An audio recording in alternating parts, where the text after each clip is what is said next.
Friends, जैसा कि आप जानते हैं कि मैं बेसिक इंग्लिश और बेसिक मैथ के लिए अलग अलग वीडियो अपलोड करती रहती हूँ और इसके अलावा जीके और केबीसी के प्रिपरेशन के लिए भी वीडियो अपलोड करती रहती हूँ फाउंडेशन स्टोन के नाम से। तो आज इस वीडियो में मैं आपके लिए इंग्लिश की बेसिक इंग्लिश ग्रामर के लिए सबसे इम्पोर्टेंट टॉपिक टेंस का वीडियो लेकर आई हूँ। टेंस क्या होता है? देखिए, टेंस यदि आप जब तक टेंस नहीं सीखिएगा तब तक आप कोई भी ट्रांसलेशन या स्पोकन नहीं सीख पाइएगा। तो इंग्लिश का बेसिक जो है सबसे इम्पोर्टेंट टॉपिक टेंस ही है। तो टेंस का इससे लास्ट वीडियो में मैंने आपको प्रेजेंट टेंस के बारे में पूरी डिटेल जानकारी दे दी थी। इसमें मैं आपको पास्ट टेंस के बारे में बता रही हूँ कि पास्ट टेंस क्या है। तो पास्ट टेंस क्या होता है?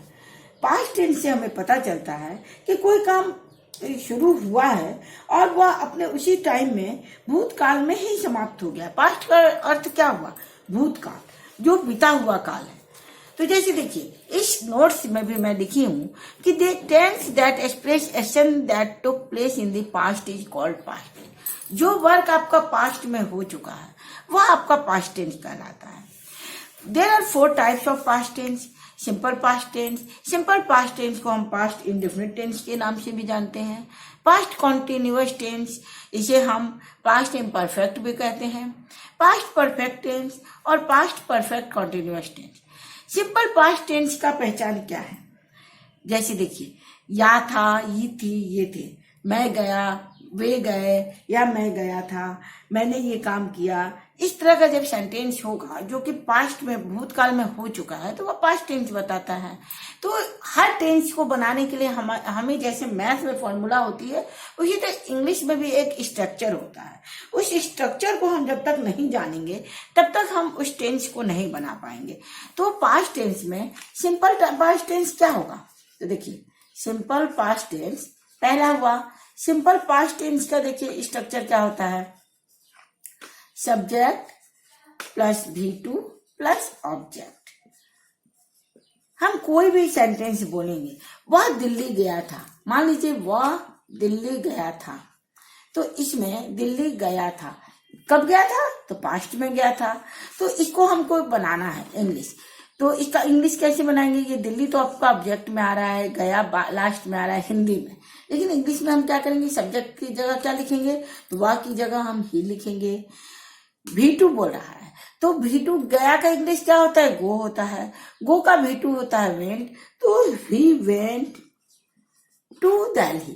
कहाँ गया? तो दिल्ली गया। तो ये लिखे। सोहन पतंग उड़ाया था। सोहन पतंग उड़ाया था तो इसका क्या होगा? देखिए, सोहन पतंग उड़ाया था, उड़ाया था। सोहन सब्जेक्ट हुआ तो क्या लिखेंगे? सोहन। उड़ाना का क्या होता है? फ्लाई। फ्लाई का V2 क्या होगा? फ्लू। तो सोहन फ्लू ए काइट। तो ये आपका सिंपल पास्ट टेंस हुआ। इसमें भी आपके 3 पार्ट होते हैं। एक होता है पॉजिटिव, दूसरा नेगेटिव और तीसरा इंट्रोगेटिव। पॉजिटिव का स्ट्रक्चर क्या होगा? आप सबका स्ट्रक्चर याद कीजिएगा, फिर आप कभी नहीं भूलिएगा। Subject plus V2 plus object. जो आपका ये सिंपल पास्ट टेंस का होगा वही पॉजिटिव होगा। लेकिन नेगेटिव का क्या होगा? तो नेगेटिव का होगा आपका सब्जेक्ट प्लस डिड नॉट लगेगा। डिड नॉट प्लस, जब डिड नॉट लगा देंगे तो हम V1 लगाएंगे प्लस ऑब्जेक्ट लगाएंगे।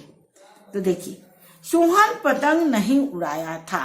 क्या होगा? सोहन पतंग नहीं उड़ाया था। सोहन सब्जेक्ट हुआ। डिड नॉट पहले लिखे। उड़ाना का क्या लिखेंगे? फ्लाई ए काइट। तो जब यदि आप ये स्ट्रक्चर जान जाइएगा तो इजीली आप इसको बना सकते हैं। मैंने पतंग नहीं उड़ाया था, तो मैंने पतंग नहीं उड़ाया था का क्या होगा? I did not fly A kite. तो इस तरह आपका नेगेटिव में हो जाएगा। अब आपका आ रहा है इंट्रोगेटिव। इंट्रोगेटिव के लिए हम क्या करेंगे? क्वेश्चन बनता है। इंट्रोगेटिव कौन सा सेंटेंस हुआ? क्वेश्चन का सेंटेंस हुआ। तो इंट्रोगेटिव का भी स्ट्रक्चर क्या होता है आपका? तो देखिए, पहले आपको स्ट्रक्चर एकदम समझना जरूरी है। तो इंट्रोगेटिव में क्या होगा?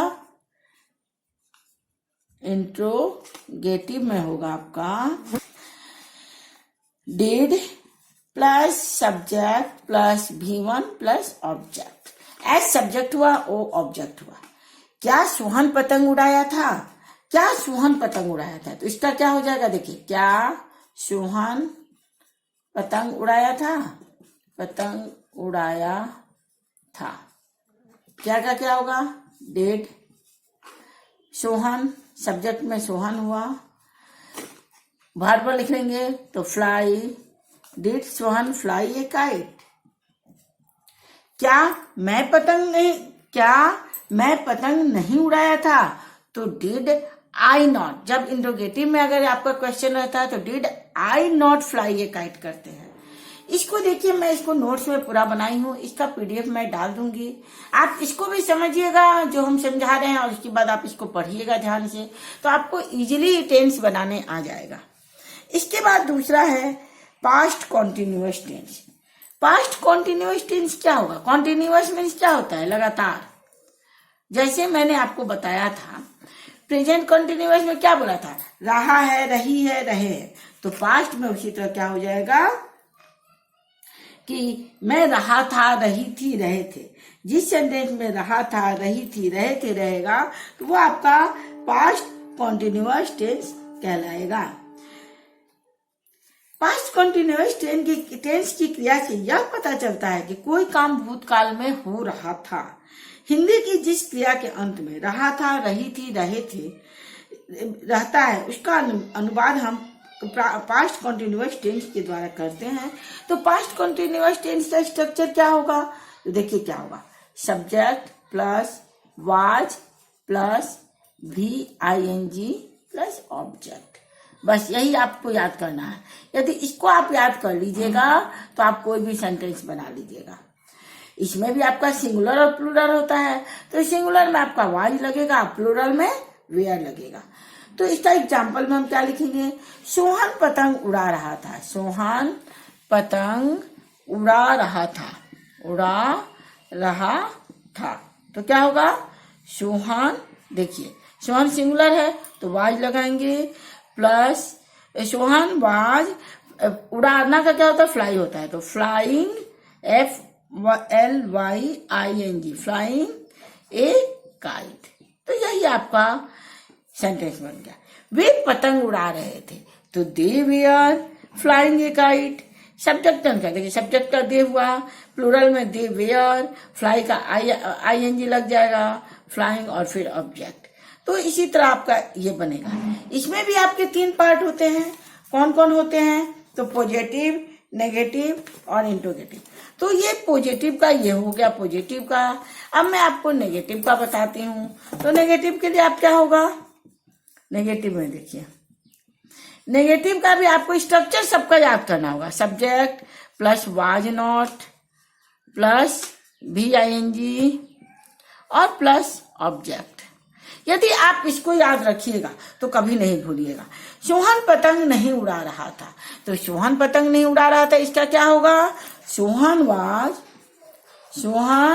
Was not flying a kite, flying a kite.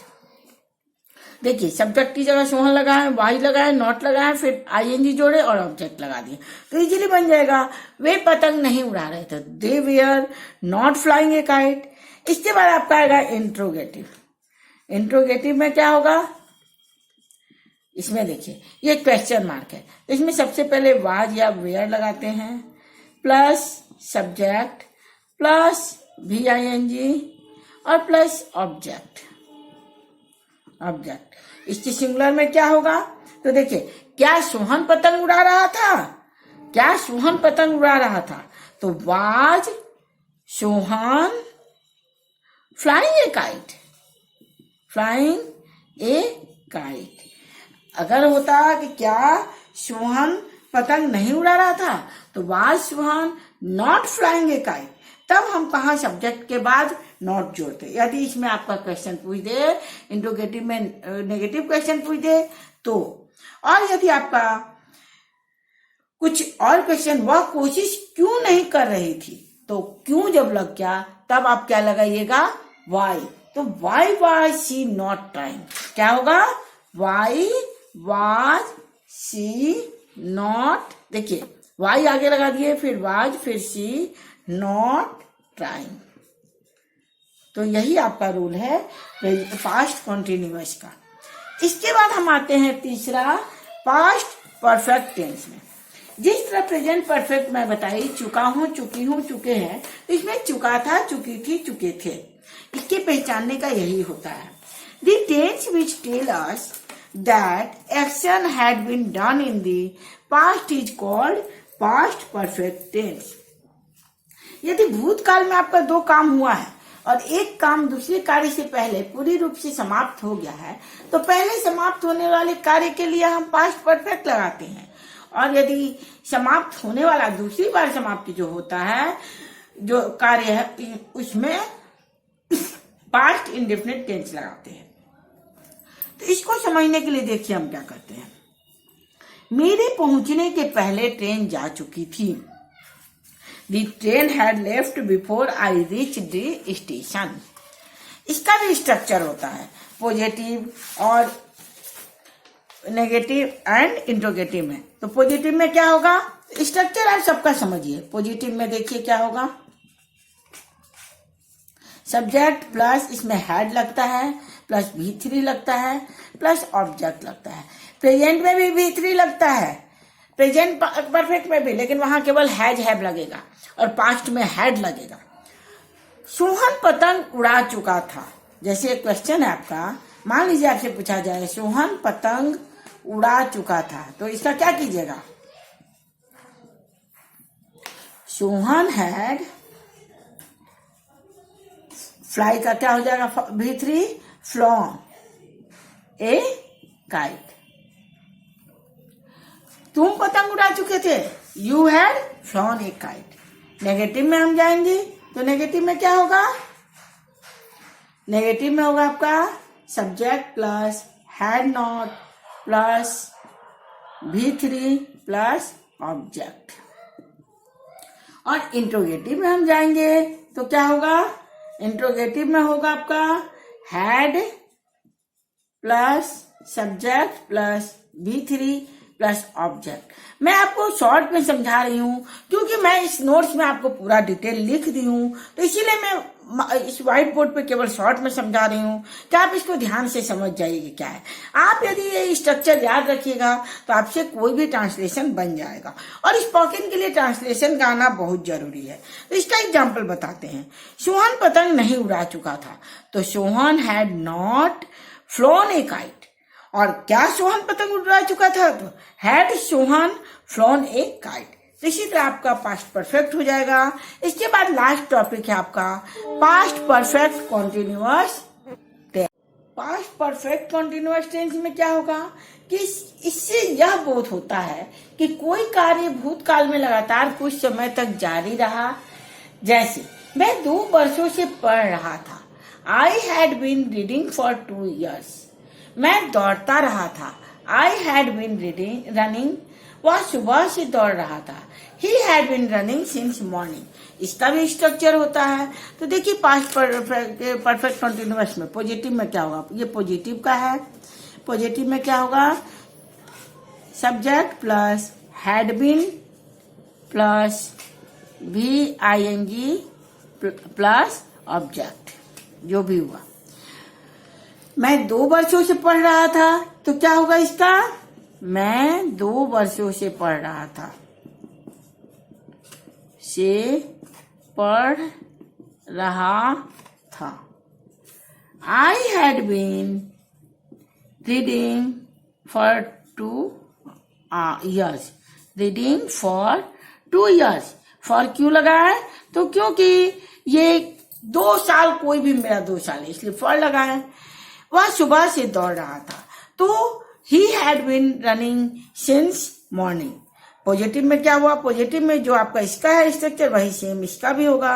मैं दौड़ता रहा था, आई हैड बीन रनिंग, हम लोग वर्षों से कोशिश कर रहे थे, we had been trying for years. Negative में होगा subject plus had plus not plus been plus VING। देखिए नेगेटिव का क्या ध्यान रखिएगा, तो नेगेटिव के लिए आप क्या कीजिएगा, subject plus had plus not, तब बीन लगाइएगा, been plus VING plus object. तो इस स्ट्रक्चर को आपको याद करना होगा। तुम सुबह से नहीं खेल रहे थे, you had not been playing since morning. वे वर्षों से मेरे यहाँ नहीं आ रहे थे, they had not been coming to me for years. तो ये आपका नेगेटिव सेंटेंस में हुआ। और इसका लास्ट टॉपिक है इंट्रोगेटिव। तो इंट्रोगेटिव में क्या होता है? तो इंट्रोगेटिव का होता है आपका, पहले हैड आ जाएगा, देखिए हैड आएगा प्लस सब्जेक्ट आएगा प्लस बीन आएगा प्लस आपका VING आएगा और प्लस ऑब्जेक्ट आएगा। यही आपका स्ट्रक्चर है। इसमें यदि नॉट आएगा तो आपको सब्जेक्ट के बाद नॉट लगाना है। और यदि आपका क्वेश्चन ये मतलब क्वेश्चन पूछे, आगे पूछे, नॉट भी पूछे और क्वेश्चन भी रहे तो हैडंट भी कर सकते हैं। क्या आप 2004 ईस्वी से पढ़ा रहे थे? Had you been teaching since 2004? क्या मोहन 4 दिनों से स्कूल नहीं जा रहा था? Had Mohan not been going to school for 4 days? देखिए यहाँ 4 लगा है क्योंकि 4 दिन, कोई भी 4 दिन हुआ। और यहाँ सिंस लगा है क्योंकि मॉर्निंग की बात थी, सुबह से। तो सुबह एक निश्चित था तो वो सिंस था। जब निश्चित टाइम का पता चलता है तो सिंस लगता है, और निश्चित टाइम का पता नहीं रहता है तो फॉर लगता है। ये आपका पास्ट टेंस के चारों पार्ट का आपका था वीडियो। तो उम्मीद करते हैं कि आपको ये वीडियो पसंद आई होगी और मेरा समझाने का तरीका भी पसंद आया होगा। यदि पसंद आए तो प्लीज मेरे चैनल को लाइक एंड सब्सक्राइब जरूर कीजिएगा और बेल आइकन को प्रेस कर दीजिएगा, जिससे इसके बाद आने वाले वीडियो आपको सबसे पहले मिल सके। Thank you.